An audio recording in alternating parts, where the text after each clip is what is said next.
Hare Krishna, Prabhuji and Mataji's Dandavat Pranam. Hare Krishna. Prabhu, shall we begin with prayers, Prabhu?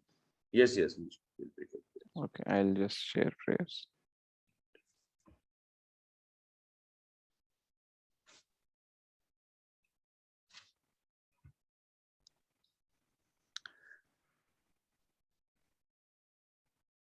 तो हम मंगलाचरण के साथ start करते हैं। तो स्लाइड्स में शेयर कर रहा हूँ, तो आप भी फॉलो कर सकते हैं। ओम अज्ञानतिमिरान्धस्य ज्ञानाञ्जनशलाकया चक्षुरुन्मिलितं येन तस्मै श्रीगुरवे नमः। श्रीचैतन्यमनोभीष्टं स्थापितं येन भूतले स्वयं रूपः कदा मह्यं ददाति स्वपदान्तिकं। वन्देऽहं श्रीगुरुः श्रीयुतः पदकमलं श्रीगुरून् वैष्णवांश्च श्रीरूपं साग्रजातं सहगणा रघुनाथान्वितं तं सजीवं साद्वैतं सावधूतं परिजनसहितं कृष्णचैतन्यदेवं श्रीराधा कृष्णपादान् सहगणा ललिता श्रीविशाखान्वितांश्च। हे कृष्ण करुणा सिन्धु दीनबन्धो जगत्पते गोपेश गोपिकान्त राधाकान्त नमोस्तुते। तप्त कांचन गौरांगी राधे वृंदावनेश्वरी वृषभानुसुते देवी प्रणमामि हरिप्रिये। वाञ्छाकल्पतरुभ्यश्च कृपा सिन्धुभ्य एव च पतितानां पावनेभ्यो वैष्णवेभ्यो नमो नमः। नमो ॐ विष्णुपादाय कृष्णपृष्ठाय भूतले श्रीमते भक्तिवेदान्त स्वामिनिति नामिने। नमस्ते सरस्वते देवे गौरवाणी प्रचारिणे निर्विशेष शून्यवादी पाश्चात्य देशतारिणे। जय श्री कृष्ण चैतन्य प्रभु नित्यानंद श्री अद्वैत गदाधर श्रीवासादि गौर भक्त वृंदा। हरे कृष्णा कृष्ण कृष्ण हरे हरे, हरे राम राम राम हरे हरे। प्लीज मेरे पीछे दोहराइए। ओम नमो भगवते वासुदेवाय। ओम नमो भगवते वासुदेवाय। ओम नमो भगवते वासुदेवाय। ओम नमो भगवते वासुदेवाय। ओम नमो भगवते वासुदेवाय। ओम नमो भगवते वासुदेवाय। धन्यवाद क्लास ज्वाइन करने के लिए। यस रघुनाथ पुरीदास प्रभु, आप कंटिन्यू कीजिए। हरे कृष्णा माता जी, हरे कृष्णा प्रभु ji. Thank you so much for joining the class.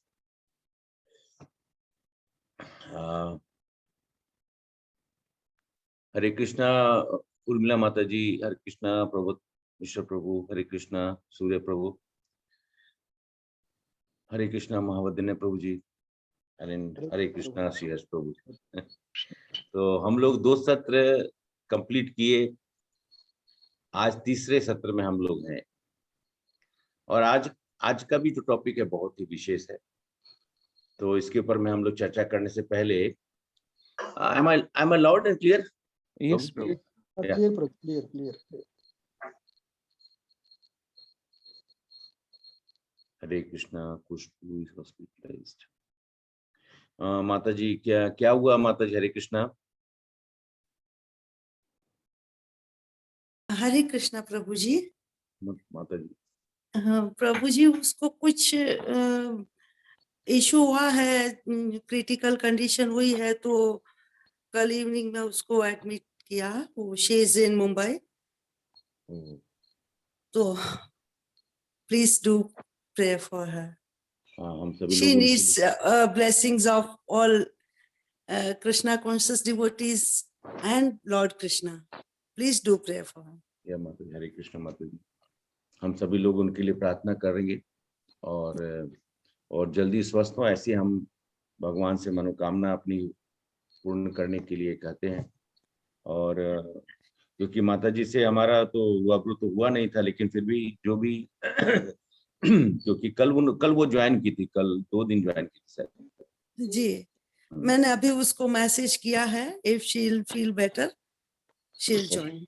Okay okay माता। हरे कृष्णा प्रभु जी, हरे थैंक यू कृष्ण, सो हरे कृष्ण। तो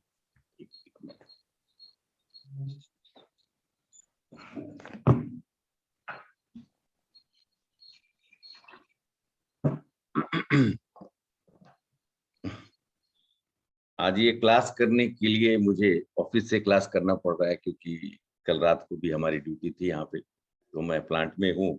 सीएस प्रभु से मैंने शेयर किया था, तो पहले तो हम लोग सोच रहे थे कि शायद क्लास को संडे को शिफ्ट कर देंगे, लेकिन मैंने बोला कि नहीं ठीक है, नित्य प्रतिदिन के कार्य को पूर्ण करके सुबह सुबह जितना जल्दी हम अपने प्लांट से वापस आके और आप लोगों के साथ में जुड़ सके। तो हम लोग पहले सत्र में हमने थोड़ा सा रिवीजन कर लेते हैं। पहले सत्र में हमने क्या पढ़ा था, ज्यादा नहीं, 2-4 लाइनें। खुशबू माता जी ज्वाइन कर रही है। हम लोग पढ़े थे कर्म के बारे में, कर्म कर्म विकर्म। नहीं, पहले पर्वत पुरुष पहले सत्र में, पहले सत्र सबसे पहला दिन Gita, Bhagavad Gita, the manual of life. हाँ, तो 2 तरह के ज्ञान के बारे में, ज्ञान का प्रकार। हाँ, और गीता का ज्ञान जो है हम लोग के बीच से क्यों विलुप्त होता जा रहा है, उसके बारे में भी हम लोगों ने चर्चा की थी।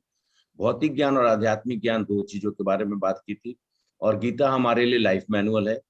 हरे कृष्णा खुशबू माता जी, आपके हम लोग प्रार्थना कर रहे हैं आपकी तबीयत जल्दी ठीक हो, हमें मालूम चला माता जी से। हरे कृष्णा। और भौतिक ज्ञान किसके लिए होता है? हरे कृष्णा। परमात्मा से जुड़ने के लिए। भौतिक ज्ञान, आध्यात्मिक ज्ञान होता है भौतिक ज्ञान भौतिक सुखों के लिए, भौतिक right. संसाधनों के लिए। और भौतिक ज्ञान इस भौतिक ज्ञान जो है इसी दुनिया में और यहीं पे टिका रहता है, लेकिन आध्यात्मिक ज्ञान हमेशा हमारे साथ में रहता है। हाँ, माता जी ने लिखा है मनी अर्न करने के लिए, सही आपने बताया। तो इस तरीके से हमने पहले सत्र में गीता, और गीता हमें क्या होगा कि गीता हमारे जैसे लाइफ मैनुअल के बारे में बात कर रहे थे, तो गीता हमें हर तरीके का सॉल्यूशंस हमारे समस्याओं का देता है। और ये पहले हमारे पूर्वज लोग पढ़ते रहे थे और वो गीता को अपने जीवन का आधार मानते थे।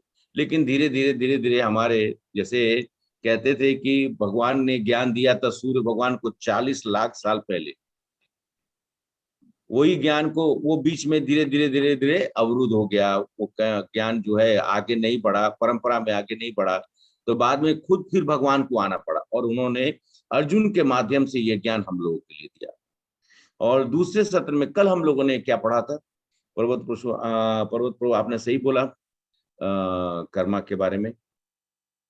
क्या हम लोगों ने उसमें देखा था प्रमुख रूप से? क्योंकि गीता जो है 5 चीजों के बारे में बताता है, परमात्मा, आत्मा, कर्मा, और बोलिए। मैंने 3 चीज बताया, 2 चीज आप बताएं।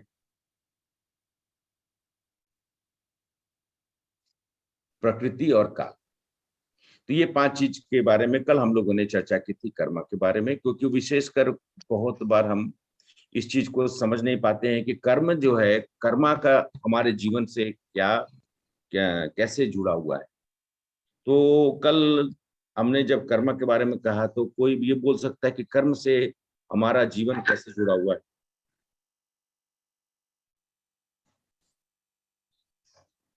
हरे कृष्णा सूर्य प्रभु।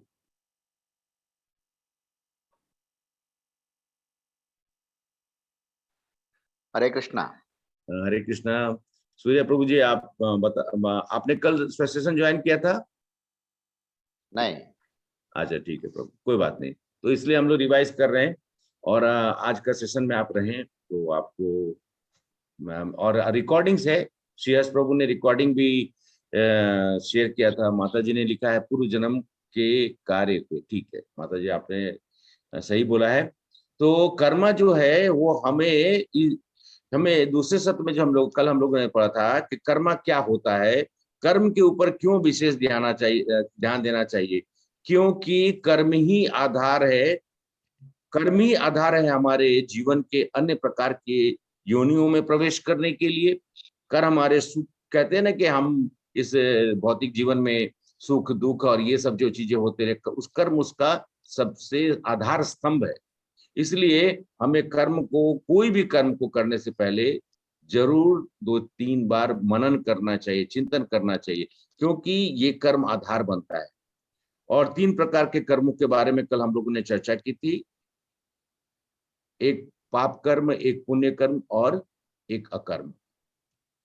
तो पाप और पुण्य कर्म के बारे में जो हमने कहा कर्मा, विकर्मा और अंत में अकर्मा, तो ये दो जो होते हैं पहले पाप और पुण्य, इसके रिएक्शंस होते हैं। जैसे कि हमने ये कहा था कि न्यूटन्स थर्ड लॉ ऑफ में कि कोई भी चीज, every action has got equal and opposite reaction. कोई भी चीज हम करेंगे उसका हमको रिएक्शन मिलता है।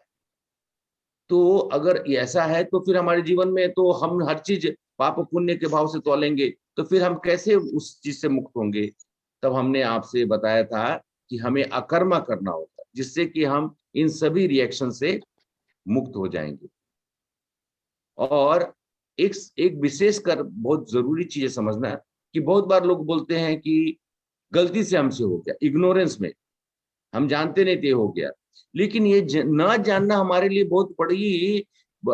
बहुत बड़ा हानिकारक है। इग्नोरेंस को कहते हैं, ignorance is not bliss, ignorance is the biggest problem.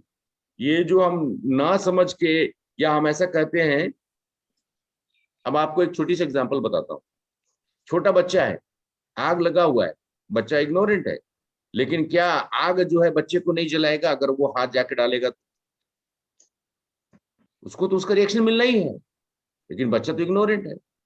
आप गाड़ी ड्राइव कर रहे हैं और ड्राइव करते करते आप नो पार्किंग जोन में चले गए, और नो पार्किंग जोन का एक बोर्ड भी लगा हुआ है, लेकिन पुलिस वाला आया और आपको चालान कर दिया 5,000 रुपया का, चाहे जो भी चालान कर दिया हो, और उसके बाद बोलेंगे कि मुझे तो ये साइन मालूम ही नहीं था, मैं जानता ही नहीं था।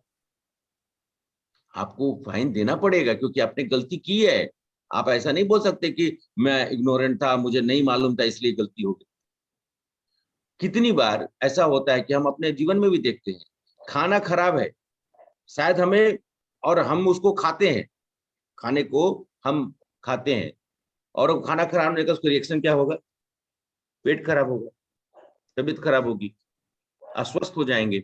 हम ऐसा नहीं बोल सकते हैं कि हम इग्नोरेंट थे, वो खाना के बारे में पता नहीं था। हमें उस चीज का ध्यान रखना पड़ता है, क्योंकि अज्ञानता हमारे लिए अभिशाप बन जाती है। ये जो अज्ञानता है, जिस इग्नोरेंस के बारे में हम बात कर रहे हैं, ये हमारे लिए अभिशाप बन जाता है। इसलिए कर्म करने के समय में हमें बहुत ध्यान से अपने नित्य प्रतिदिन के जितने भी कर्म है उसको हमें ध्यान रखना चाहिए। और अंततः हम लोगों ने ये भी कहा कि गीता के द्वारा हमें ये ज्ञान मिलता है। भगवान अलग अलग समय पे अर्जुन को अलग अलग प्रिटेक्स्ट में, अलग अलग कॉन्टेक्स्ट में उन्होंने बताया कि आज मनुष्य को क्या कर्म करना चाहिए। कर्म के आधार पे उन्होंने बताया कि हमें उसका क्या क्या रिएक्शंस मिलता है। वो सब चीजों के बारे में हम लोग कल तक हम लोगों ने देखा था। और आज का जो सत्र है वो हम लोग एक विशेष 5 में से परमात्मा, आत्मा, कर्मा, और आज हम लोग आगे के सत्र में क्या देखेंगे? जीव के बारे में, जीवात्मा। तो ये जो जीव है, इस जीव के बारे में हम लोग आज चर्चा करेंगे। और ये अंततः ये जीव, क्योंकि अगर हम लोग अच्छा, एक आप सभी लोग से पूछेंगे, जो हमारे साथ यहाँ पे एकत्रित लोग हैं, उनसे मैं ये पूछूंगा, जब आत्मा शब्द हम बोलते हैं तो उससे आप लोग को क्या लगता है? एक एक करके आप लोग बताएं प्लीज, क्योंकि हम लोग तो अभी ग्रुप में कम ही लोग हैं। तो आप लोग को, आप स्वच्छंद है, मतलब आपको अनम्यूट करने के लिए हम लोगों ने रोका नहीं है, आप बोलिए। आत्मा, मैंने बोला आत्मा, आत्मा से आपको इस शब्द से आपको क्या मतलब महसूस होता है? हरे कृष्णा। हरे कृष्ण।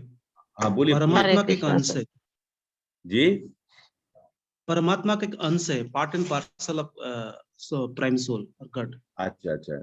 ठीक है, अच्छा बोला आपने। और कोई?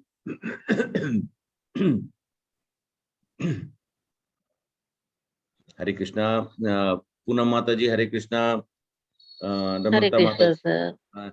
हरे कृष्णा माता जी। नम्रता माता जी हरे कृष्णा। पद्मा माता जी हरे कृष्णा। तो आत्मा, एक बार मैं क्लास में किसी से पूछ रहा तो उन्होंने कहा कि प्रभु जी आप आत्मा बोलते हैं तो लगता है कि भूत प्रेत वाला बात कर रहे हैं। हम बोले कि नहीं। हम बोले नहीं नहीं, भूत प्रेत की बात नहीं हो रही, आत्मा की बात हो रही है। नहीं नहीं, ज्यादातर हम लोग आत्मा आ गई है, तो हम बोले कि ये सब क्योंकि ये चलचित्र ज्यादा देखते हैं ना, सिनेमा ज्यादा देखते हैं, तो ये सब बातें दिमाग में ज्यादा आती है कि आत्मा है और ये आत्मा भटक रही है, भटकती आत्मा। पिक्चर सभी बनाते हैं, देखिए कैसे कैसे पिक्चर लोग बनाते हैं, भटकती आत्मा, आत्मा 2 गज जमीन के नीचे।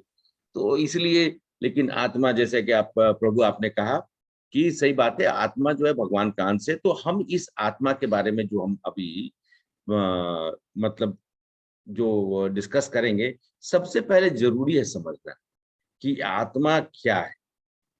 चलिए हम आज आगे देखते हैं इसके बारे में। और आत्मा और शरीर का ये दो जो चीजें हैं ना, बहुत ज्यादा हमारे बीच में कंफ्यूजन रहता है। जब तक हम इस चीज के ऊपर में, जैसे कहते हैं ना कि कोई भी फिजिक्स केमिस्ट्री या मैथमेटिक्स का जो सूत्र है, जो उसका थ्योरम है, जो उसका फिलॉसफी है, अगर हम उसको नहीं समझ पाएंगे तो हमको हमेशा कंफ्यूजन रहेगा कि आत्मा क्या है, शरीर क्या है।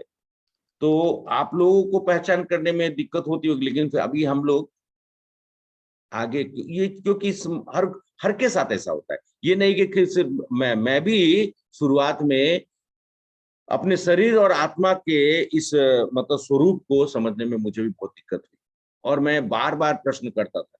इसलिए आप लोग को भी कौतूहल होना चाहिए, और उस कौतूहल में कहते हैं ना कि ब्रह्म, कल भी मैंने बोला, जिज्ञासा होनी चाहिए और पूछना चाहिए, प्रश्न भी पूछना चाहिए। तो हम लोग आगे बढ़ते हैं। हरे हरे कृष्ण प्रभु, नेक्स्ट स्लाइड प्रभु। तो हम ये सेशन जो है अपने प्रेरणा और समर्पण से हमारे कृष्ण कृपा मूर्ति श्री श्रीमद एसी भक्तिवेदांत स्वामी प्रभुपाद, जो संस्थापक आचार्य हैं हमारे अंतर्राष्ट्रीय कृष्ण भावनामृत संघ के, क्योंकि उन्हीं के प्रेरणा से आज हम सभी लोग आपके साथ आपकी सेवा करने के लिए उपलब्ध हैं। चाहे जो भी हम लोग आज आपके सामने में बोल रहे हैं, वो उनके ही करुणा दृष्टि से, उनके बताए हुए, उनके द्वारा हमें सिखाए हुए शब्दों का ही हम प्रयोग करते हैं। हमारा कुछ भी नहीं है। हम उनके ऐसा बोल सकते हैं कि वो हमें प्रेरणा देते हैं, तो हम आपके सामने में कुछ शब्दों का प्रयोग करते हैं। हरे कृष्णा प्रभु, नेक्स्ट प्रभु। तो आज के सत्र में हम ये सब 5 चीजें देखेंगे। आत्मा क्या है, शरीर आत्मा के बीच का अंतर, आत्मा का आकार और विस्तार, आत्मा की प्रकृति और उसका भोजन, और पुनर्जन्म। तो ये 5 उसके बारे में आज हम लोग अपने पिछले आगे के 35-40 मिनट में हम लोग देखेंगे। अब हम लोग एक खेल खेलते हैं। आप सभी लोग, आप लोग प्लीज अनम्यूट करके जरूर बताइए। ये कुछ आपके सामने में चित्र है, और ये प्रख्यात मतलब प्रसिद्धि प्राप्त किए हुए लोग हैं। कोई बताएगा पहला पहला चित्र कौन है? Mother Teresa. Mother Teresa, thank you माता जी। अच्छा, उसके बाद AR रहमान। हाँ माता जी, तो हाँ थैंक यू। और भी लोग बोले। देवी माता जी ने तो 2 पहचान ही लिया। उसके बाद नम्रता थी मदर प्रभु जी। हाँ सॉरी, नम्रता अल्बर्ट माता। आइंस्टाइन। हाँ अल्बर्ट आइंस्टाइन, ठीक है माता जी। उसके बाद नीचे, Nelson Nelson Mandela. Mandela. Nelson Mandela. Okay. उसके बाद I guess Andrea Agassi, I'm not sure. Roger Federer. मैं बता बात, काफी सारे ग्रैंड स्लैम्स जीते हैं, विंबलडन में भी काफी सारे विंबलडन जीते। उसके बगल में Apple Casio, but I don't remember name. Okay ठीक है, आपने आईफोन के आईफोन को जिन्होंने इजाद किया, क्या नाम था उनका? याद नहीं आ रहा है, पर ये बहुत ही प्रसिद्ध है, Steve Steve yes, jobs. Steve Steve Jobs. Jobs, yes yes. और उसके नीचे में बाराक ओबामा। Barack Obama. ये पूर्व प्रेसिडेंट रहे हैं अमेरिका के। उसके बगल में माइकल वाइफाई। मिशेल वो Michelle. हैं? और एक बार और प्रयास करिए। ये वो नहीं है, कोई एक्ट्रेस है, शी इज यस या विनफ्रे। मैं भी पहले सोचता था कि विनफ्रे या खुशबू माता जी ने सही बोला है, ओपरा, विनफ्रे ओपरा। उसके Oh. बगल में queen of Elizabeth. Queen Elizabeth. हाँ, तो आप लोगों ने ये 9 प्रसिद्ध प्रख्यात प्राप्त किए हुए लोगों के बारे में आपने बोला। अभी हम लोग ये तो आप लोगों ने पहचाना, अब हम लोग ये देखते हैं, ये चित्र है, अब इसमें से हम लोग पहचानने की कोशिश करते हैं। ऊपर में जो फोटो है उनमें बताएंगे आप, सबसे ऊपर का लाइन।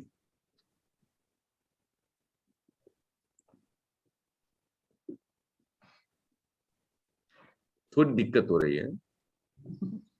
मदर टेरेसा का चाइल्डहुड। अच्छा, सबसे ऊपर में ओ मदर टेरेसा। अच्छा, उसके बगल में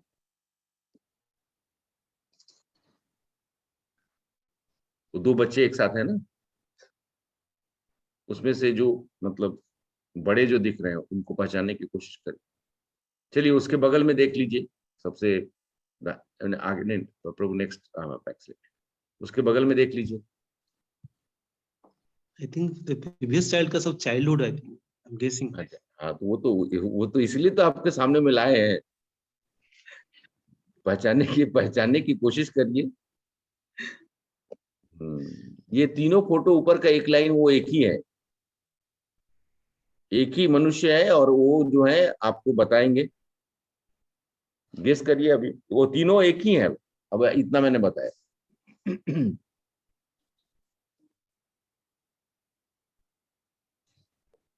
ये अल्बर्ट आइंस्टीन। थोड़ा दिक्कत हुआ, आपने अल्बर्ट आइंस्टीन को इसके पहले देखा था।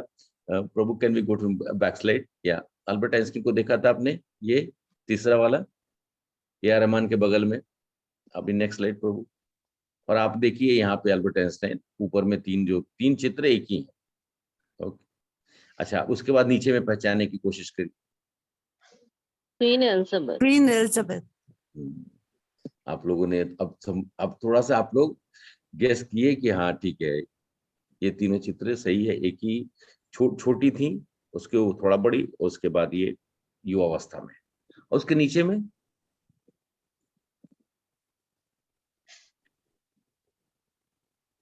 तीसरे लाइन में वो भी एक ही है।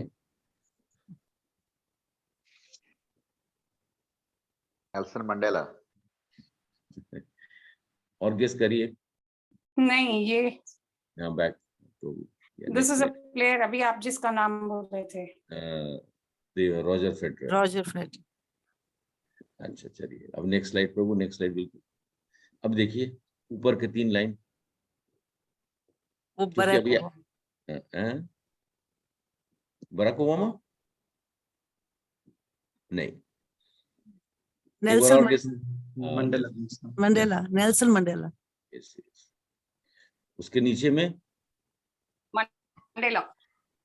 हाँ, नेल्सन मंडेला ऊपर वाला, तीनों जो है वो नेल्सन मंडेला है। उसके नीचे में हम लोग बात कर रहे हैं,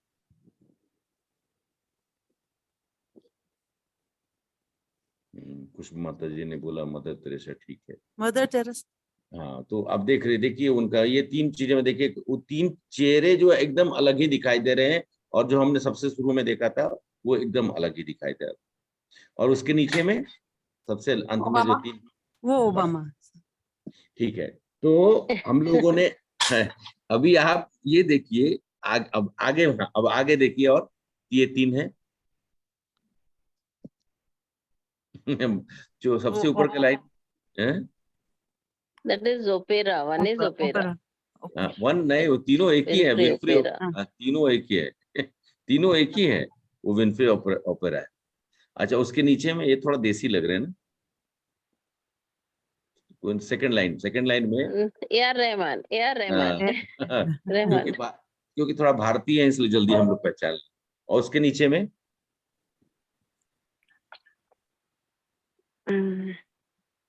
एप्पल सीओ।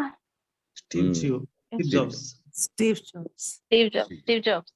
अब देखिए उस स्टीव जॉब्स में बच्चा थे और युवावस्था में, और बाद में हम लोगों ने सबसे पहला फोटो से कंपैरिजन करेंगे। सबसे आगे प्रभु जस्ट फील गुड। जस्ट आप देखिए इस चित्र को देखने में और उस चित्र को देखने में आपको क्या महसूस हो रहा है? क्या आप लोग बताएं कि मतलब आपको क्या डिफरेंस महसूस हुआ? पहचानने में दिक्कत हुई? Physical change with the age. Physically change हुआ, तो इसका मतलब है कि शरीर में बदलाव होता है। हर 7 जी हाँ। साल। जी माता जी, पुनः माता जी सही बात है। हर 7 साल में हमारे जितनी भी कोशिकाएं हैं, जिसको कि हम सेल्स बोलते हैं, बॉडी सेल्स, हर 7 साल में बदल जाता है। और हमारी शरीर जो है, अगर हम अपने बचपन के फोटो को, आप सभी लोग भी अपने बचपन के फोटो देख के सोचते होंगे, वो आप पूछते होंगे मम्मी पापा से कि ये मैं ही थी क्या, या ये मैं ही था क्या? मैंने अपने बचपन के फोटो कुछ मदर ने बीच में, पिताजी ने कहीं से निकाला एल्बम से और उन्होंने मुझे भेजा, तो मैं तो सोच नहीं सकता था कि वही फोटो मेरा ही है। उनको कहीं से मिला होगा। तो हम सभी लोगों का जो है शरीर निरंतर बदलते रहता है, और हर 7 साल में पूरा का पूरा शरीर बदल जाता है।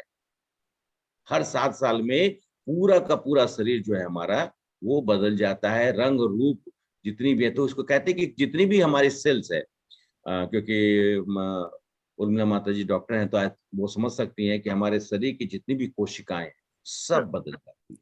हरे कृष्णा प्रभु जी। जी माता जी। खुशबू जी भी डॉक्टर हैं। अच्छा, खुश माता जी, हरे कृष्णा।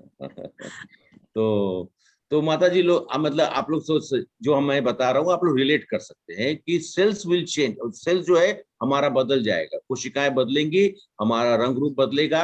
हम जो हम बच्चे होते जब जन्म लेते हैं, और जब तक हम प्रौढ़ अवस्था में, और कहते हैं कि युवा अवस्था से गुजर के जब प्रौढ़ अवस्था में आते हैं, हमारे अंदर में हर 7 साल के बाद निरंतर, और अगर आप फोटो देखेंगे तो आप अपने, अगर सीक्वेंस में आपको वो फोटो मिले, तो आप सोचेंगे कि कितनी सारी बदलाव हुई। शरीर बदलता रहता है, और जैसे इसीलिए कहा जाता है कि हमारी शरीर जैसे नवीन अवस्था में जब होती है, जब छोटे से होते हैं, और जब हम युवा अवस्था तो जाते हैं, तो हमारा जो कोशिकाओं का जो शरीर में बदलाव होता है वो बहुत तेज होता है, और साथ साथ में निरंतर हमारे शरीर में वो सजीव, कहते हैं कि सजीव बदलाव होता है। और जिसके कारण कि हमारा जब हम युवावस्था आते हैं, तो बचपन अवस्था से और युवावस्था के बीच में काफी अंतर होता है, और हम अपने शरीर को अलग स्वरूप में देखते हैं। और जैसे जैसे हम बुढ़ापा की ओर आगे, जैसे जैसे हमारी उम्र बढ़ती है, हम ये देखिए अभी आपको चित्र में दिखा रहे हैं, हम छोटे से बच्चे थे जब टांग को उठा के हम अपने मुंह में रख लेते। अब आज के दिन पे हम प्रयास करेंगे तो क्या कर सकते हैं? नहीं कर सकते हैं। तो ये छोटे से रूप से लेके और हम लोग बुढ़ापा तक जा रहे हैं। कुछ बड़े हुए, उससे कुछ बड़े हुए, तो फिर युवावस्था में आए, और फिर बुढ़ापा में। लेकिन इसके अंदर एक चीज कॉमन है। वो क्या कॉमन है? मैं रघुनाथपुरी दास तो वही हूं, मेरा तो नाम तो नहीं बदल रहा है। अब नाम का, हाँ सही बोल रहे माता जी आपने। आत्मा जो है वो उसी स्वरूप में रहता है, खाली हमारा शरीर बदलता रहता है। वो आत्मा जो है वो नहीं बदला है, वो आत्मा जो है वो वैसे ही है, और उसमें कोई बदलाव नहीं होता है। तो इसीलिए हमें उस चीज का ध्यान देना पड़ता है कि जैसे हम जो, अब ये शरीर का जो है, हम लोग जो बदलता हुआ शरीर के बारे में कैसे सोच सकते हैं? जैसे कि अभी मैं, इसके पहले मैं अभी ऑफिस के कपड़े में था, मतलब पैंट शर्ट पहन के, मैं यूनिफॉर्म पहन के, मैं 5 बजे सुबह में मैं प्लांट में था। अभी आया तो मैं स्नान करके दूसरा कपड़ा पहन लिया, साफ सुथरा कपड़ा पहन लिया।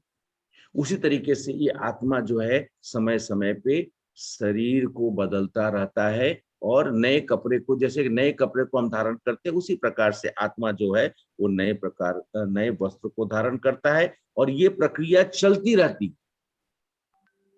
और ऐसा, और वास्तव में ये पहचान हमारे इतनी मजबूत है कि कई शारीरिक बदलाव होने के बावजूद भी आत्मा वही रहता है। आत्मा एकदम जो उसका था वो वही स्वरूप है, इसलिए उसकी पहचान कभी बदलती नहीं है। थोड़ा मुश्किल है समझने में, लेकिन हमें इस सत्य को स्वीकार करना होगा। हमें इस सत्य को स्वीकार करना पड़ेगा। क्यों? क्योंकि हम जानते हैं, क्योंकि हमारी आत्मा जो है हमारे शरीर के साथ में, शरीर और आत्मा का एक जो स्वरूप होता है वो हमें इस जीवन मिला है। और वही आत्मा जब ये शरीर निर्जीव हो जाता है तो वो दूसरा शरीर धारण करता है। लेकिन जीव और शरीर में भिन्नता है। भिन्नता मतलब डिफरेंस है। हमें ये अभी फर्स्ट स्टेज में हमने क्या माना है? अभी मैं कौन हूं? मैं रघुनाथ पुरीदास हूं। सही है गलत? हरे मैं कृष्णा। आत्मा हूँ। मैं सही आत्मा। है। सही नहीं है माता जी, मैं रघुनाथ पुरीदास हूँ। ये इस जीवन में मैं आगे हो सकता है कि मुझे कुछ दूसरा स्वरूप मिले तो मेरा नाम हो सकता है बदल जाएगा। देखिए, जब आपका जन्म हुआ था तो आपका नाम क्या था? जब आपका जन्म हुआ था तो आपका क्या नाम? कोई नाम नहीं था। कोई नाम नहीं था। 12वें दिन ये छठी, हम लोग छठी या बरही मनाते ना, 6 दिन के बाद या 12 दिन के बाद नामकरण, कुछ नाम दे दिया जाता है। कोई हमारे गुरु आचार्य लोग कोई आते हैं हमारे, या हमारे घर में कोई ब्राह्मण आते हैं और वो हमें कुछ नाम देते हैं, और वो नाम जो है हमारे जीवन से जुड़ जाता है। लेकिन जन्म लिए थे तो कोई नाम नहीं था। फिर हम क्या थे? जब जन्म लिए थे तो हम क्या थे? जब कोई नाम ही नहीं था। हम कुछ एक शरीर। हम, हाँ, एक शरीर भी नहीं था माता जी। हम एक आत्मा के रूप में एक शरीर को धारण करके आते। इस कहते हैं ना कि श्लोक में हम एक शरीर को एक आत्मा ने एक शरीर को धारण किया जिसका कोई नाम नहीं था। आ गया, एक परिवार में उसका जन्म हुआ, बाद में उसके संस्कार किए गए, उसको नाम दिया गया। और वही जब मृत्यु हो जाती है तो फिर क्या होता है? हम जब मृत्यु हो जाती है तो हम क्या होता है उस समय में क्या कहते हैं हम? मान लीजिए किसी की मृत्यु होगी तो क्या बोलते हैं?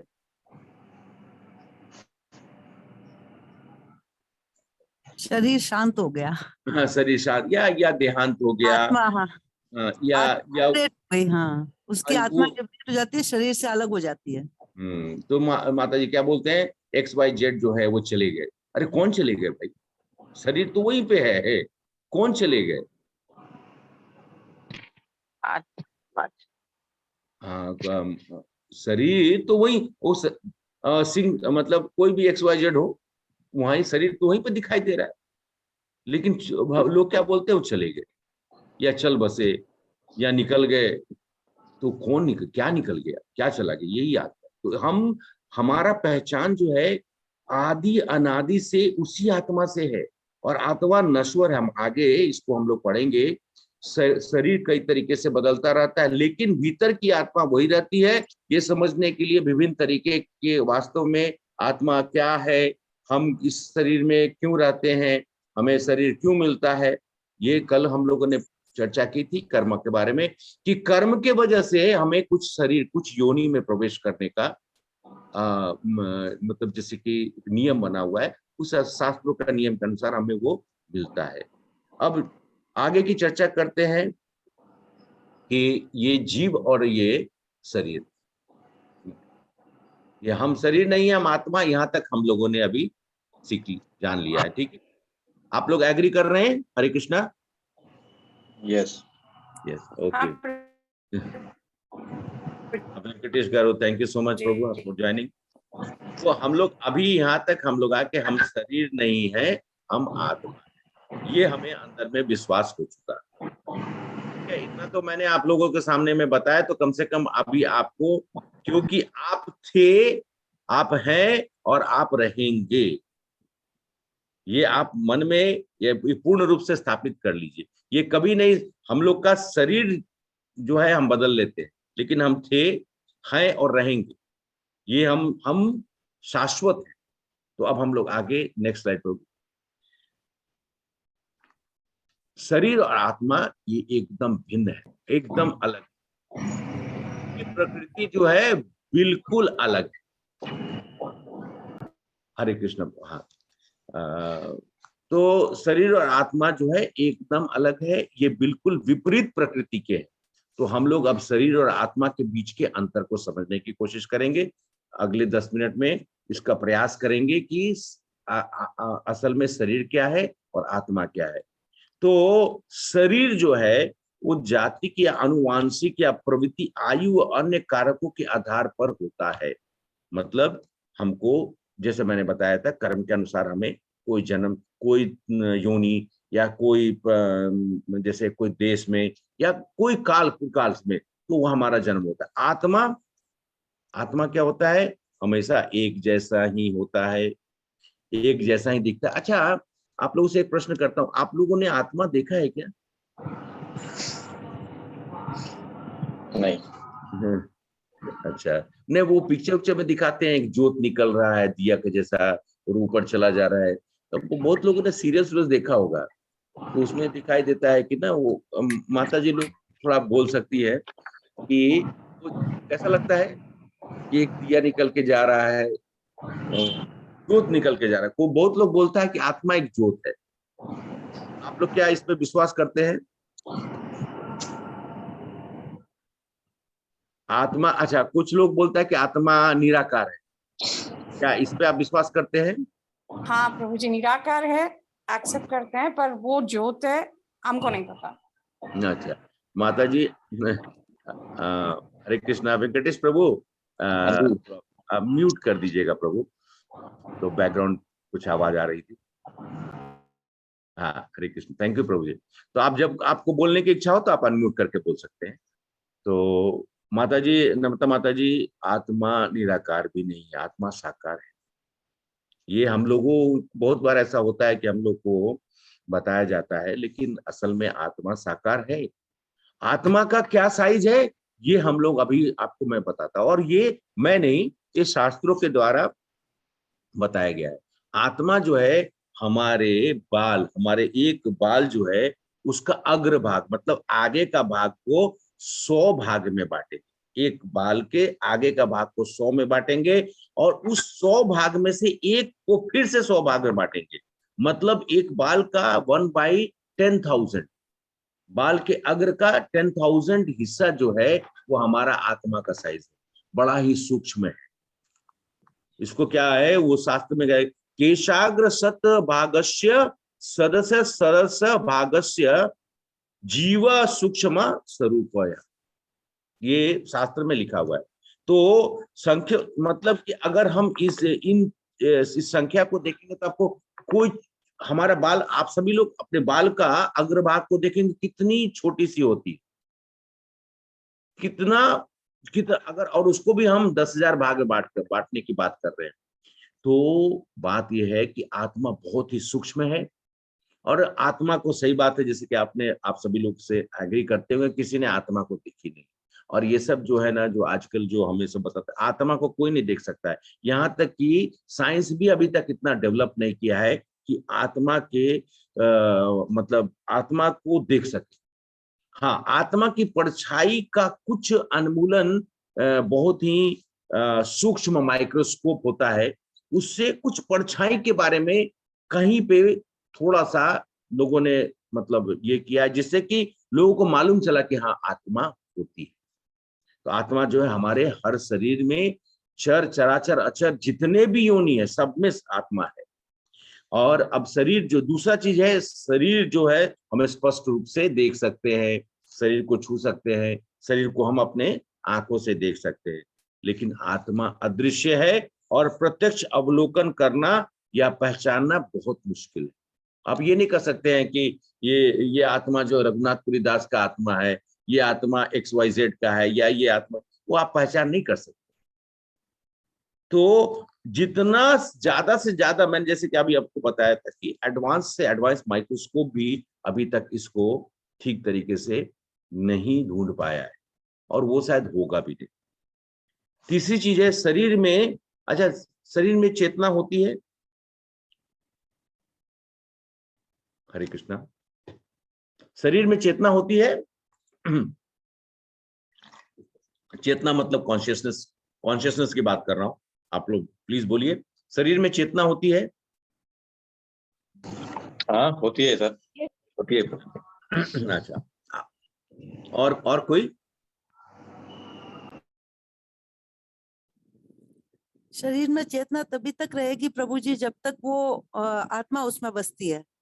सही बोला माता जी ने। वास्तव में शरीर में चेतना नहीं होती है। चेतना वो तत्व है जो कि आत्मा के साथ जुड़ा हुआ है। आत्मा में चेतना होती है, और जब तक वो आत्मा इस शरीर को धारण करके रखता है तो शरीर में चेतना, आप वेंकटेश्वर आपने सही बोला है, शरीर में चेतना होती है लेकिन वो आत्मा के कारण होती है। अगर अगर जैसे माता जी ने भी कहा, शरीर जब निर्जीव हो जाता है तो फिर उसमें कोई चेतना नहीं होती। आपने तो शरीर मतलब कि कहते हैं ना, उसको कोई भी तरह का उसमें मूवमेंट नहीं होता है, तो वो चेतना ग्रस्त तभी होता है जब वो उसके अंदर में आत्मा होती है। तो आत्मा में चेतना है, शरीर में चेतना नहीं है। शरीर का जीवन काल होता है, सभी हर, चाहे वो कोई भी योनि, हम 84 लाख योनि के बारे में बात करते हैं, तो हम लोगों ने पिछले सत्र में भी बात की थी।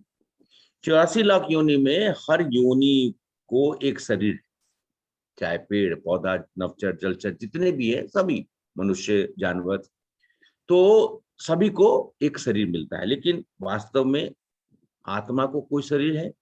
वो शरीर धारण करता है, वो शाश्वत है। शरीर समाप्त हो जाता है, शरीर पंचभूत का शरीर हम लोग कहते हैं कि विलीन हो गया, पंचभूत में विलीन हो गया, लेकिन आत्मा शाश्वत है। वो न तो कभी खत्म हुआ है और न कभी होगा। भगवत गीता में भगवान श्री कृष्ण अर्जुन से कहते हैं, नष्टो विद्यते भावो न भावो विद्यते सतः उभयो प्रामी दृष्टो नत्वा न तस्व तत्व दर्शन भी। न सतो विद्यते भावो न भावो विद्यते सतः उभयोरपि दृष्टांत स्तन्वयोयस्य तत्व दर्शी भी। जो लोग सत्य के दृष्टा हैं, उन्होंने निष्कर्ष निकाला है कि अस्तित्व में कोई धीरज नहीं है और अस्तित्व में कोई समाप्ति नहीं है। इन ऋषियों ने अध्ययन करके दोनों के स्वभाव का निष्कर्ष निकाला है। अगर आप देखें तो यहाँ पे आपने देखा है ना, कल मैंने बताया, कल आप लोगों से पूछा था कितने आत्मा है। इस चित्र को आप देखें, इस चित्र को आप देख रहे हैं, इस चित्र में आपको कितनी आत्माएं दिखाई दी? 2। हाँ, कल मैंने आपसे बताया था, आप लोगों ने कल कहा था कि एक ही आत्मा होती है। चित्र में 2 आत्मा, एक हम परमात्मा, हाँ एक जीवात्मा, एक परमात्मा। हाँ, एक जीवात्मा और एक परमात्मा। तो दोनों आप देखिए, यहाँ पे आप सामने सामने में देख रहे हैं।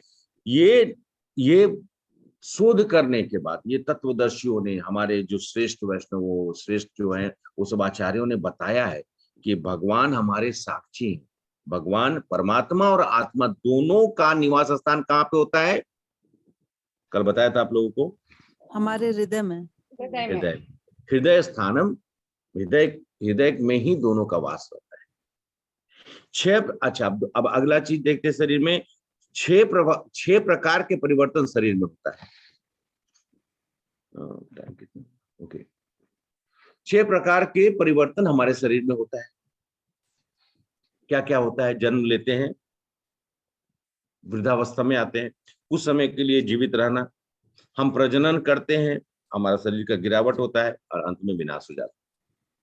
आत्मा तो किसी भी चरण में कोई परिवर्तन नहीं होता है। ये भगवत गीता के 2 अध्याय के 25वें श्लोक में बताया गया है। अव्यक्तो यम अचिंतयो यम अविकर्यो यम उच्चयात तस्मान देवाम वेदित वैनम नानुशोचितम अर्हसि। ये कहने का मतलब है कि आत्मा जो है वो कभी भी, जैसे बार बार हमने कहा, शाश्वत है, ना उसमें कोई बदलाव नहीं, कोई बदलाव नहीं। वो जैसा है, जैसे बताया कि बाल के अग्रभाग का 1 में 10,000 भाग का छोटा सा सूक्ष्म रूप है आत्मा, और वो वैसा ही रहता है। तो आप लोग को प्रश्न होना चाहिए फिर, ये प्रभु जी, ये आत्मा एक मच्छर में और एक हाथी में क्या आत्मा का साइज सेम ही होता है? ये पूछना चाहिए आप लोग। प्रश्न करिए, क्योंकि प्रश्न करेंगे तभी आपके अंदर की जिज्ञासा जो है समाप्त होगी। क्योंकि ये जो चीजें हैं, बिना जिज्ञासा का, बिना प्रश्न का आप लोग को नहीं समझ में आए। प्रश्न करना है, आप लोगों को ये प्रश्न करना चाहिए कि प्रभु जी इतना बड़ा डायनासोर है, उसका आत्मा और मान लिया जाए मनुष्य या छोटा से छोटा जानवर, उसकी आत्मा का साइज एक ही है। आप लोग क्या जवाब देंगे? हरे कृष्णा। प्रभु जी दोनों सारे जीवों की आत्मा का साइज एक ही रहेगा। सही भाई, सही बोला आपने। तो आत्मा का, जैसे मैंने बताया, हर आत्मा जो सूक्ष्म रूप का होता है उसका साइज जो है वही होता है। वो चाहे हाथी हो, चाहे डायनासोर हो। ये डायनासोर रहा होगा लाखों लाखों साल पहले, और जो छोटा से छोटा कोई जानवर हो, चींटी हो या उससे भी छोटा कोई जानवर, उसका भी उसके अंदर में आत्मा जो है समुद्र के जल स्तर पे भी होता है, आसमान में भी होता है, और समुद्र की गहराई में भी होता है। आत्मा जो है सूर्य में भी होता है। कुछ शोध करने के बाद मालूम चला कि कुछ ऐसी आत्माएं हैं जो सूर्य में भी वो वहां पे विद्यमान है। वो उस तपिश को, मतलब उस हीट को वो बर्दाश्त कर सकते हैं। इसलिए आत्मा जो है वो, हमने बार बार इसलिए कहा कि वो शाश्वत है, कभी उसका विनाश नहीं होता है। नयनम छिंदंती शस्त्राणि नयनम देहति पावक न चैनम क्रेदियंत आपो न सोच्यसति मारुता। ये हम लोग इसलिए बता रहे हैं कि शरीर जो है कट जाता है, भींग जाए शरीर। हो सकता है बारिश में निकलेंगे तो हम भींग जाते हैं ना, शरीर बोलेंगे भींग गया है। कभी कभी पैर हाथ टूट जाता है या चोट लगी तो हमें चोट लगता है, इस वजह से हमें परेशान, शरीर में कुछ चोट होता है तो हमें परेशानी भी आती है। लेकिन आत्मा को कुछ नहीं होता है। जैसे मैंने श्लोक में बोला, नैनम छिंदंती शस्त्राणि नैनम देहति पावका। देहति पावका मतलब आग भी आत्मा को नहीं जला सकता है। अगर आग हमारे शरीर के कांटेक्ट में आएगा तो हम जल जाए। इसी तरीके से शरीर को क्या चाहिए, शरीर के बारे में हमें एक और चीज है कि शरीर को हम लोग को, जैसे हम तो कम से कम तो 2-3 टाइम तो हम लोग भोजन करते हैं। ऐसे कहा गया है एक समय अगर भोजन करेंगे तो योगी हैं, 2 समय भोजन करेंगे तो भोगी हैं, 3 समय भोजन करेंगे तो रोगी हैं। लेकिन शरीर को थोड़ा भोजन की रिक्वायरमेंट होती है। आत्मा की क्या रिक्वायरमेंट है? अच्छे विचार। ठीक बोला माता जी। और बोलिए, आत्मा को भी तो कुछ खाद्य पदार्थ चाहिए। परमात्मा का ध्यान और महामंत्र। ईश्वर के साथ हमारा संबंध, आनंद, ज्ञान और शाश्वत अस्तित्व जो है वो इसके स्वरूप में, ये 4 चीज उनकी ईंधन है। ईंधन मतलब उनका खाने का खुराक। आत्मा आनंद रूपी चीज को ढूंढता है, उसका भोजन आनंद है। ईश्वर के संपर्क, क्योंकि ईश्वर के अंश है, इसलिए ईश्वर के संपर्क में आना चाहता है, उस संबंध के बारे में ज्ञान जानना चाहता है। तो अंततः अभी हम लोग ये चित्र देख रहे हैं, तो हम लोगों ने क्या देखा? हृदय में स्थित है आत्मा। हरे कृष्ण प्रभु, हरे कृष्ण प्रभु, if you can go to that slide.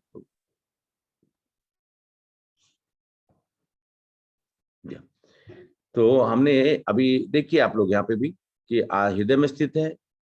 आकार बालों के अग्रभाग का 1 से 10,000वां भाग होता है। शाश्वत चेतन अवस्था होती है। अपरिवर्तनीय है। ये शब्द का प्रयोग किया गया है कि उसमें परिवर्तन नहीं होता है। 6 प्रकार के परिवर्तनों से नहीं गुजरता है, जो कि हमने शरीर गुजरता है।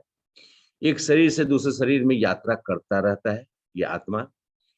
अग्नि सबूत, जल सबूत, अटूट, ये इन सब चीजों से नैनम, अब हमने जो पढ़ा था, नैनम छिंदंती शस्त्राणि नैनम देहति पावका, तो हमने बताया थे कि ये इसके ऊपर में किसी चीज का फर्क नहीं पड़ता है। भगवान के साधक होते हैं। आत्मा जो है भगवान के, एक्चुअली हर आत्मा जो है, क्योंकि परमात्मा से ही वो आए हैं, तो आप ऐसा समझ सकते हैं कि आत्मा जो है परमात्मा का अंश भी है और पुत्र के रूप में भी है, क्योंकि हम लोग भी अपने माता पिता के अंश होते हैं। उसी प्रकार से आत्मा जो है परमात्मा का अंश है। और आत्मा शाश्वत, ज्ञानपूर्ण और आनंदपूर्ण है। तो ये हम लोग अभी इस चीजों के बारे में, जीवात्मा और शरीर और आत्मा के बारे में हम लोगों ने ज्ञान प्राप्त किया। तो अंततः जीवन और आत्मा की, तो फिर अब एक चीज आती है कि इतनी सारी प्रजातियां क्यों? जीवन आत्मा के विभिन्न प्रजातियों की हर जगह आत्मा तो होती ही, जैसे बताया कि 84 लाख योनि में, हर योनि में आत्मा है, हर कण में ही आत्मा है कि नहीं? अभी जैसे अभी विष्णु पुराण के अनुसार 84 लाख प्रजातियां हैं, तो आपको यहाँ बहुत अच्छा दिया है, तो अपना शरीर चुनने में समझदारी हमें दिखानी पड़ेगी। हम कौन सा शरीर चाहते हैं? एक मच्छर का या फिर एक हाथी का जो कि 100 मनुष्य का भोजन करता हो, या फिर कोई मतलब ऐसा योनि जो कि शायद हमें इच्छा हो, हमें हमारी इच्छा, हम जो अभी हम लोग 11 लोग हैं यहाँ पे, हमारी क्या इच्छा है, किस हमें योनि में होनी चाहिए? मनुष्य योनि प्रभु जी, यानी तो अगर मिला तो मनुष्य योनि, ताकि भक्ति कर सके। अच्छा बोला माता जी आपने, मनुष्य जाति। तो देखिए यहाँ पे लिखा हुआ है 4 लाख मनुष्य जातियां हैं। अभी तक तो साइंस 1-1.5 लाख भी नहीं खोजा है, मैंने कल बताया था आप लोगों को। तो इस तरीके से 30 लाख पैर पे चलने वाले पक्षी, 10 लाख, 11 लाख जो है कीट, सर्प, रेप्टाइल मतलब जो होते हैं स्नेक, सॉरी, पेड़ पौधे 20 लाख और जलचर 9 लाख। तो अगर हम इनको देखेंगे तो ये कुल मिला के 84 लाख योनि है। और योनि जो है, आत्मा इन योनियों में प्रवेश करता है, एक के बाद एक के बाद एक के बाद एक के बाद, और अंततः सबसे उच्चतम योनि जो है वो कौन सी योनि है? मनुष्य योनि है।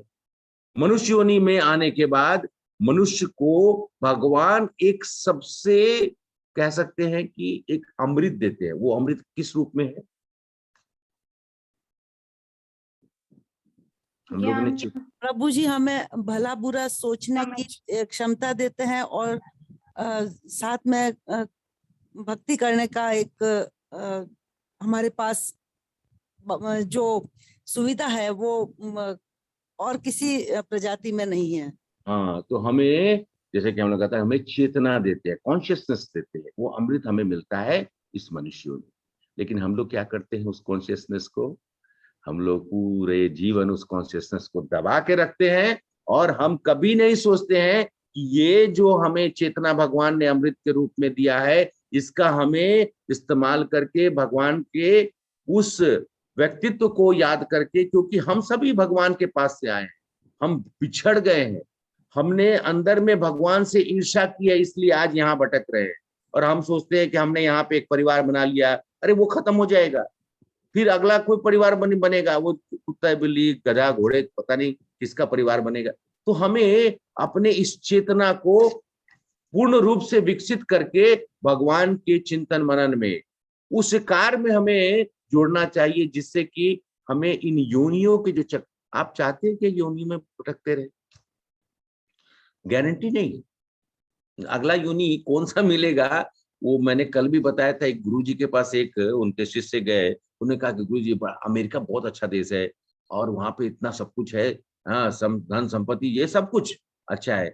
तो गुरुजी ने कहा कि, बोले कि मेरी इच्छा तो है कि मैं वहीं मरूं। बोला कि हाँ मरोगे, तुम्हारी इच्छा है तो तुम शायद वहां जन्म लोगे, लेकिन गारंटी नहीं है कि मनुष्य को, तो गधा होगे घोड़ा होगे मालूम नहीं है, लाल घोड़ा काला घोड़ा कौन सा होगा मालूम नहीं है।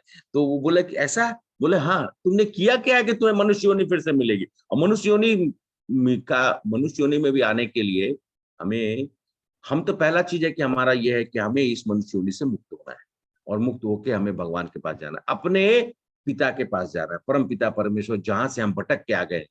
हमने अपने यहाँ पे कृत्रिम संबंधों को बना के रखा है, और उस संबंधों के साथ बंधन, मैंने कहा ना, ये जीवन पवर्ग है, ये जीवन पवर्ग, बताया था आप लोगों को, ये जीवन पवर्ग है। क्या पवर्ग है? प, जैसे हिंदी वर्णमाला में हम लोग क वर्ग, च वर्ग ऐसा करके होता है ना, तो उसमें प वर्ग है, प, फ, ब, भ, म।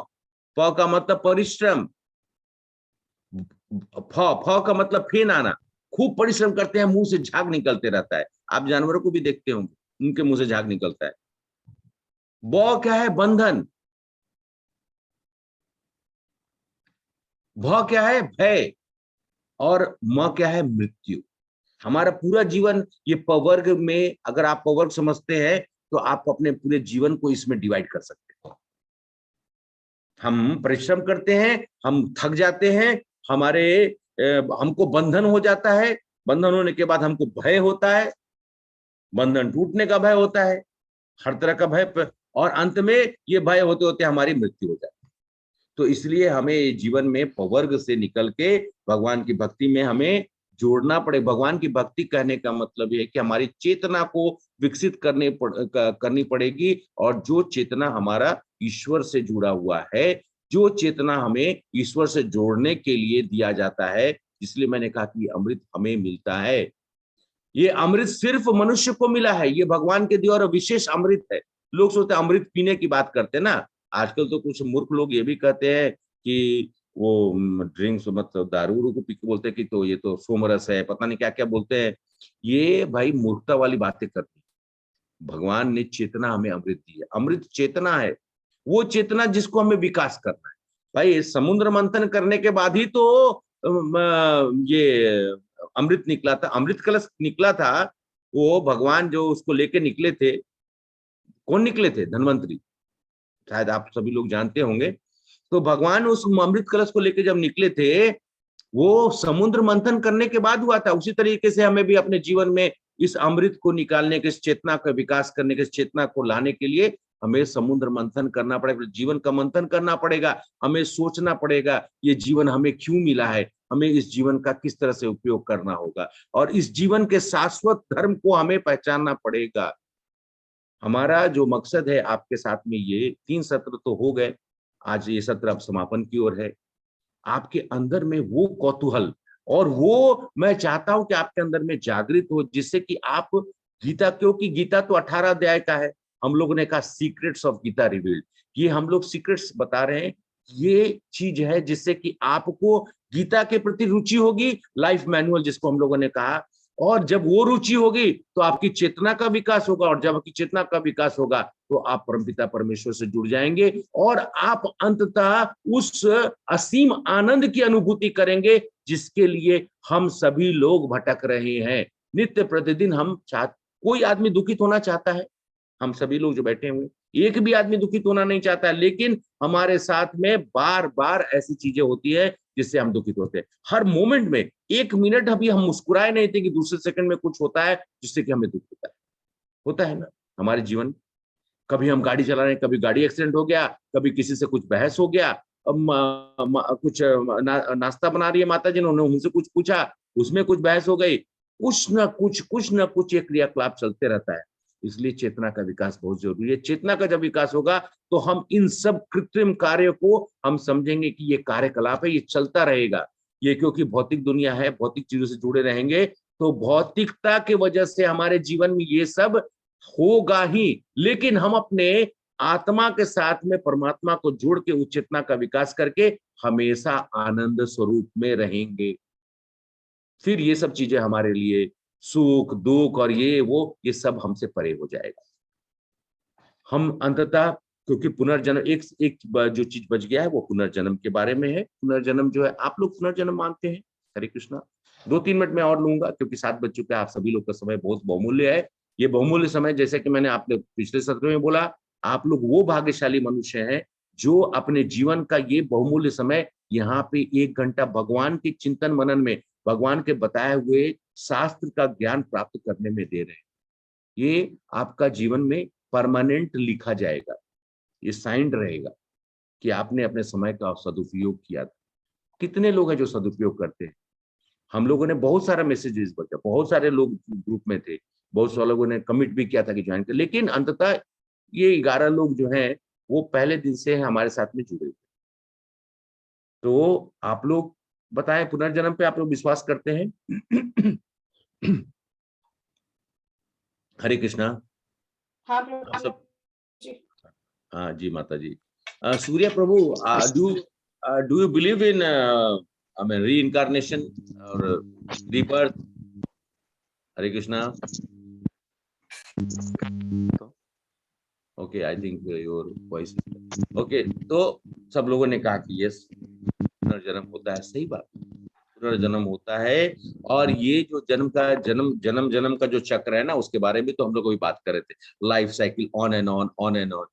कहने का मतलब है जन्म मृत्यु जरा व्याधि, जन्म मृत्यु जरा व्याधि सबके साथ होता है। आप क्या सोचते हैं कि पेड़ों के साथ नहीं होता है? उनको क्या उनका जन्म होता है क्या? उनमें भी चेतना होती है, लेकिन चेतना बहुत कम होती है। उससे थोड़ा ज्यादा चेतना जो है वो जलचर में होता है, मतलब जो पानी में होता है। उससे थोड़ा जो है वो नभचर में होता है। उससे ज्यादा जो है वो जो धरती पे होता है, और उस सबसे ज्यादा जो है मनुष्य में होता है। तो ये जो है ये सब में है चेतना। लेकिन पेड़ में भी चेतना है, उसको भी जन्म मृत्यु जरा व्याधि उसका भी होता है। बारिश होती है, पेड़ खड़ा रहता है। देखिए, जो पेड़ का जन्म क्या, अब आपको एक प्रश्न होना चाहिए कि पेड़ का जन्म क्यों मिलता है? पेड़ का जन्म उनको मिलता है जो अपने शरीर को, इस मनुष्य रूपी शरीर को ढकते नहीं है। शास्त्र के अनुसार हमें अपने शरीर को ढकना पड़ता है। जो लोग नग्न अवस्था में घूमते हैं, या जो शरीर का प्रदर्शन करते हैं, या जो उनको ये शरीर मिलता है। क्यों मिलता है? वो अभी आप देख सकते हैं, बारिश हो रही है, मतलब साइक्लोन आ रहा है, हर अवस्था में पेड़ जो है वो वैसे ही उसके ऊपर में बारिश हो रही है। तो आप क्या सोचते हैं, उनको क्या, उनको बारिश पसंद है क्या? अरे ये सब जो चीजें हैं समझने के लिए मैं बताने की कोशिश कर रहा हूँ कि हमारा जो जन्म का क्रियाकलाप जो है हमारे सब कर्म से जुड़ा हुआ है। अंततः पुनर्जन्म जो भी है वो भी हमारे कर्मों से ही आधारित है। हम जिस तरह की अवस्था में, जिस तरह के भाव में, जिस तरह के कार्यकलाप से जुड़े रहते हैं, एक जो क्रूर आदमी है, जो कि जैसे कि जानवरों की हत्या करता है, उसको कैसा जन्म मिलेगा? उसको बाघ का जन्म मिलेगा, भालू का जन्म मिलेगा। एक जो सैद्धांतिक तौर से जो भगवान के साथ में, या ऐसा कोई जो है बेचारा नित्य प्रतिदिन जो है वो सौम्य अवस्था में भगवान को याद करते हुए हो सकता है, तो उसका भी जन्म क्या होगा? उसका जन्म मनुष्य ही होगा। उसको फिर से मनुष्य जीवन मिलेगा, जिससे कि और अच्छा जीवन मिलेगा, किसी अच्छे घर में जन्म मिलेगा, जहां पे वो आगे और प्रैक्टिस कर सकता है अपनी इस चेतना को जागृत करने के लिए, भगवान की भक्ति करने के लिए, जिससे कि अंततः एक जन्म, 2 जन्म या 3 जन्म, हो सकता है कई जन्म लग जाएं, लेकिन अंततः उसको मनुष्य जीवन मिलेगा। लेकिन बाकी लोग को नहीं मिलेगा, क्योंकि उन लोगों ने कुछ किया नहीं है, और कर्म के अनुसार उनके कर्म बंधन में फंस के उनको उस योनि में प्रवेश करने को मिलेगा। हम अब समापन की ओर है। अब हमने क्या देखा कि जो स्थानांतरण हुआ है, और हमारा इस आसानी से हम आध्यात्मिक मंच में समझ सकते हैं कि आत्मा का एक ही जीवन काल में लगातार शरीर बदलते रहता है, और फिर जब ये शरीर जीर्ण हो जाता है, मतलब शरीर जब है, आत्मा उसमें रहने योग्य नहीं होता, तो आत्मा शरीर को छोड़ देता है। तो समरी में हम लोगों ने आज क्या देखा? आत्मा क्या होता है, और शरीर और आत्मा के बीच में क्या होता है। ये 2 चीजों का हम लोगों ने संक्षिप्त, क्योंकि समय उतना ही है, तो उसमें हम लोगों ने इसको आप लोगों के दिमाग में कौतूहलता, आपके अंदर में जिज्ञासा, आपके अंदर में वो भावना को डालने का प्रयास किया हूं, जिससे कि आप प्रयास करें कि आत्मा के बारे थोड़ा आप लोग आत्मा के बारे में कुछ तो भी आप लोगों को क्लैरिटी मिली होगी। हरे कृष्णा, आप लोग जो प्लीज अनम्यूट करके जवाब दे सकते हैं। हरे कृष्णा। हरे कृष्णा प्रभु जी। जी माता जी। प्रभु जी, आपने बोला कि जो क्रूरता करते हैं उनको बाघ का जन्म मिलेगा। बाघ तो अब जानवर तो जानवर का कोई तो हिंसक जानवर जी, जानवर की बात आती है तो प्रभु जी, चौपाए में गौ माता भी आती हैं। उनको तो भगवान कृष्ण ने भी इतना हर समय अपने साथ रखते हैं, और हम भी माँ समझ के पूजा करते हैं सब कुछ। तो वो क्या है, थोड़ा मुझे समझ नहीं आता। नहीं, आपने अच्छा क्योंकि प्रश्न किया है। हमारी माँ है वो, और हम उनकी पूजा करते हैं, तो वो तो मनुष्य से भी महान है इस तरह से देखा जाए तो। ठीक बोला आपने, सही बोला कि तो गाय है, 3 योनि होती है, जो 3 योनि को अगला योनि मनुष्य योनि ही मिलता है। गाय को मिलता है, और 2 और योनि है जो जानवर में, उनको भी जैसे ये 2 योनि और है, 3 योनि है, वो जिसको कि नेक्स्ट बर्थ जो है वो इमीडिएटली ह्यूमन बर्थ मिलने वाला है। तो किसी कारणवश से देखिए कोई भी, जैसे कि ये मैंने कहा था हिंसक, और जैसे कि कुछ लोग बहुत ही आपने शायद सुना होगा भरत महाराज के बारे में। भरत महाराज को हिरण का रूप लेना पड़ा। तो ये जो है, ये श्रृंखला जो है चलती रहती है, और किस कारणवश से हमें वो रूप मिलता है, वो मैंने आपको जैसे बताया कि कर्मानुसार। तो बहुत बार ऐसा होता है कि गाय का स्वरूप कभी किसी को मिला, वो आत्मा तो वही है लेकिन गाय का स्वरूप धारण किया, और गाय हमारी माता है, तो इसलिए गाय जो है वो योनि में आने के बाद, क्योंकि वो सबको माता स्वरूप प्रिय है, तो वो अगला जन्म जो उनका होता है वो मनुष्य योनि का होता है, और फिर आगे वो अपना आगे का जो जर्नी वो समाप्त करती है। तो 3 तरह के हैं, 3 योनि, मैं 2 योनि भूल रहा हूँ। ये 3 योनि को भगवान ने कहा है कि अगला जो है, महाराज बता रहे थे हमें कि अगला जो है उनको मनुष्य योनि मिलता है, और मनुष्य योनि में फिर वो प्रैक्टिस कर सकते हैं अपने कृष्णा कॉन्शियसनेस को, कृष्ण भावना में से जुड़ने का, और आगे फिर वो कहते हैं कि भगवान से फिर अपने भगवान के पास जाने का उनका रास्ता बन जाता है। ये महावदन प्रभु जी, आपको मालूम है 2 और योनियां, मेरे ख्याल से 3 योनि में से 2 और योनि में भूल रहा हूँ। एक मेरे ख्याल से तुलसी है प्रभु जी। नहीं, तुलसी मैया तो वो तो मैया, वो तो चेतना है, वो तो ऐसे भी कहते हैं कि चैतन्य। हाँ बोलिए प्रभु।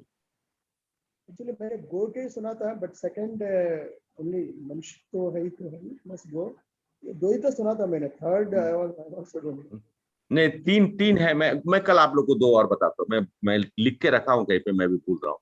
तो ये 3 योनियों को से मिला हुआ है, और तुलसी मैया जो है ना, वो चैतन्य रूप में, मतलब कहने का वो चिन्मय है, वो चिन्मय है, यहाँ पे भी चिन्मय है और गोलोक पे भी चिन्मय है। तो बिना तुलसी, अगर जिस दिन तुलसी मैया इस धरती से चली गई, उस दिन फिर ये धरती का विनाश। इसलिए तुलसी मैया अंत तक हमारे साथ रहेंगी। उनकी कृपा से अब हम लोग सभी लोग यहाँ पे फल फूल रहे हैं।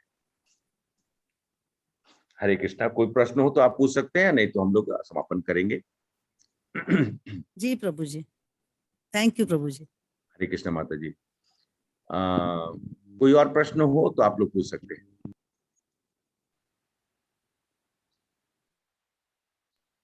हरे कृष्णा। हरे कृष्णा। तो फिर से मैं आप लोगों से आग्रह करता हूँ कि आप अपना बहुमूल्य समय हमें दें। अभी बस मात्र 3 दिन और है, तो शनिवार तक आप लोग, शायद मैं प्रयास कर रहा हूँ आप लोग के साथ में चेतना से जुड़ने की, और कोशिश कर रहा हूँ जो अपने जीवन में मैंने अपने गुरुओं से और अपने श्रेष्ठों से सीखा है, वो आप लोग के साथ में मैं शेयर कर सकूं। हमारा ज्ञान नहीं है। फिर से मैं आप लोग से क्षमा भी मांगता हूं कि अगर मुझसे कहीं बोलने में कुछ त्रुटि हुई हो तो कृपया क्षमा करें। और मैं आग्रह करता हूं आप सभी लोग से, हृदय से निवेदन करता हूं, आप लोग कल फिर से 6 बजे ज्वाइन। हरे कृष्णा प्रभु जी। हरे कृष्ण माता जी। एक छोटा सा प्रश्न है मेरे पास। जी बोलिए। जैसे अपना ये भौतिक शरीर है, तो अपना जो ये मस्तिष्क में क्या कहते हैं कि कभी अच्छे विचार कभी बुरे विचार तो लगे रहते हैं ना, तो इनका अपन जैसे बुरे विचारों को कैसे हम अपना अंत करें? बुरे विचार का अंत करने के लिए अपने, जैसे मैंने कहा था, अभी बार-बार एक ही चीज के ऊपर मैंने आपने एम्फेसिस दिया था कि चेतना को हमें शुद्ध करनी पड़ेगी। ये चेतना ही है जिस चेतना को हमें शुद्धता की ओर ले जाएंगे। और वो कैसे होगा? जैसे कि भगवान के नाम का जाप करना। मैंने कल एक्चुअली में आपने सेशन रिकॉर्डिंग है माता जी, आप कल सेशन में देखेंगे, तो मैंने उसमें अंत में बताया हूँ कि क्या हमें करना चाहिए।